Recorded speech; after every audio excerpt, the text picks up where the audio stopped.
को बेल मिल गई है, उसको बेल देने के लिए कहा गया है, इसको लेकर आप क्या कहें? देखिए, बेल देने तो हम तो बेल नहीं दिए, कोर्ट ने दिया है। अब कोर्ट को सोचना है क्या क्यों बेल दिए, कैसे दिए। और ईडी को भी मुझे लगता है थोड़ा ज़्यादा कॉशियस होनी चाहिए कि चार्जशीट तो जल्दी से जल्दी चार्जशीट दे पाए। सर, आज से संविधान पे चर्चा है सदन में, उसको लेकर के क्या कहें? नहीं, आज से संविधान के ऊपर चर्चा है, चर्चा करेंगे, हम भी भाषण देंगे, हमारे लोग भी भाषण देंगे और कांग्रेस की लोग भी भाषण देंगे। अब कांग्रेस चाह रही है तो बीच बीच में कांग्रेस को इच्छा होती है अपनी बेइज्जती कराने की, बेइज्जती होगी। कांग्रेस कह रही है कि डिक्टेटर करने की कोशिश है, संविधान डिक्टेट करने की। देखिए, कांग्रेस को बोलिए ना कि अगर एक बार नेहरू जी जब प्रधानमंत्री थे तो उन्होंने कितने किताबें बैन की थी, कितने प्ले बैन किए थे, और कैसे इंदिरा गांधी जी ने काला दिन यानी इमरजेंसी इम्पोज की थी। किशोर कुमार का भी गाना बंद कर दिया था ऑल इंडिया रेडियो में। ये लोग किनको जब डिक्टेटरशिप की बात बोल रहे हैं, डिक्टेटरशिप में वो हिटलर को कंपटीशन देंगे कांग्रेस।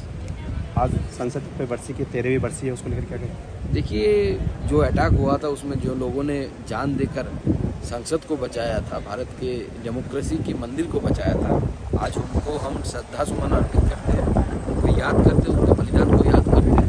और हमें इन सब चीज़ों से सावधान रहना है कि देश की आंतरिक सुरक्षा राजनीतिक कारणों से कॉम्प्रोमाइज़ ना हो जाए। किसी पार्टी का वोट बैंक बनाने के लिए कभी कभी कोई पार्टी जो नेशनल इंटरेस्ट को पीछे रखती है और रख के कॉम्प्रोमाइज़ कर लेती है आंतरिक सुरक्षा में, इससे हमें बचना चाहिए। প্রধানমন্ত্রীর বিবৃতি চাইছে টিএমসি পার্লামেন্টে। দেখুন, আমাদের প্রধানমন্ত্রী জানেন কি করতে হবে। টিএমসি এখন হিন্দু সাজার চেষ্টা করছে। তো টিএমসির এই হিন্দু সাজার যে প্রবণতা, এই সম্পর্কে আমি শুধু বাংলার মানুষকে এটাই মনে করাবো যে আমাদের পূর্বপুরুষরা রামায়ণ মহাভারত লিখে গেছিলেন আমাদের শিক্ষার জন্য।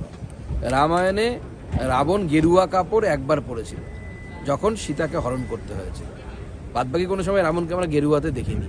এই ভণ্ড রাবণদের, ভণ্ড গেরুয়াদের থেকে সাবধানে থাকবেন, নাহলে সীতা হরণ হয়ে যাবে। শর্ত সাপেক্ষ বেল মঞ্জুর করেছে সুপ্রিম কোর্ট পার্থ চ্যাটার্জি। 1 ফেব্রুয়ারি 2025 অব্দি ট্রায়াল কমপ্লিট করতে বলেছে, উইটনেসগুলোকে এক্সামিন করতে বলেছে। সিবিআই কেসে তিনি এখনো বেল পাননি, তবে আজকে ইডি কেসে তাকে বেল অ্যাকসেপ্ট করেছে কিছু শর্ত দিয়ে সুপ্রিম কোর্ট। দেখুন, বেল পেলে পরে এই মুহূর্তে পার্থ চট্টোপাধ্যায় জেলের বাইরে যেতে পারছেন না, তাকে জেলে থাকতে হবে।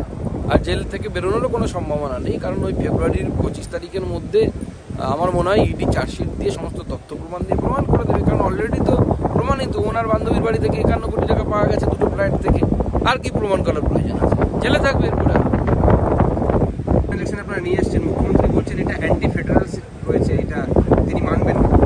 দেখুন, মানার না মানার, অ্যান্টি ফেডারাল না বলার ওনার বলতে হয়, তাই উনি বলছেন।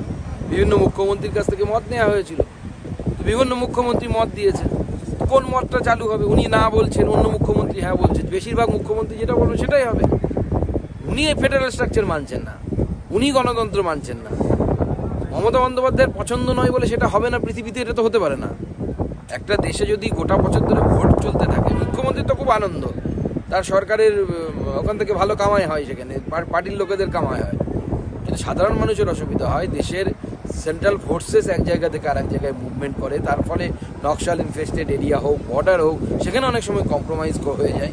এ থেকে বাঁচা উচিত দেশের, এবং খরচ কমবে। সব থেকে বড় কথা, স্কুলের যে नियमित अपडेट एवं दुनिया भर की ताज़ा खबरों के लिए हमारे फेसबुक पेज को फॉलो एवं यूट्यूब चैनल को सब्सक्राइब करें।